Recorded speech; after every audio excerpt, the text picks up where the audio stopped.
मात्र आणखी एक घटना आपल्या समोर येते ती म्हणजे अहमदाबाद विमान दुर्घटनेतल्या पायलट सुमित सबरवाल यांच्या कुटुंबियांवरती त्यांच्या निधनामुळे दुःखाचा डोंगर कोसळलाय।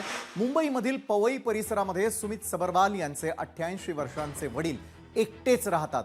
टेक ऑफ करण्यापूर्वी सुमितनं त्यांच्याशी संवाद साधला होता। लंडनमध्ये विमान लँड झाल्यावर मी पुन्हा बोलेन असं त्यांनी सांगितलं होतं, पण त्याआधीच त्यांच्यावर काळानं घाला घातला। सुमित यांच्या पश्चात त्यांची बहीण आणि 2 भाचे असा परिवार आहे। काही वेळांपूर्वी आमदार दिलीप लांडे यांनी भेट घेतली आणि त्यांचं सांत्वनही केलेलं।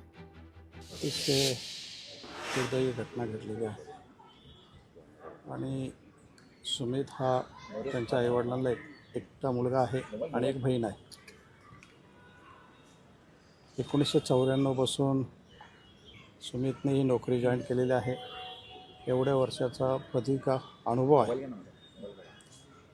1 तासापूर्वीच अपघात होण्याच्या पूर्वीच वडिलांशी बोलला आणि जिकडे जाणार होता तिकडे पोहोचल्यानंतर मी फोन करतो असं सांगितलं। मी त्यांच्या चरणावरती नतमस्तकानं हात लावला पायाला, तर त्यांच्या दोन्ही डोळ्यातून पाणी येत होतं।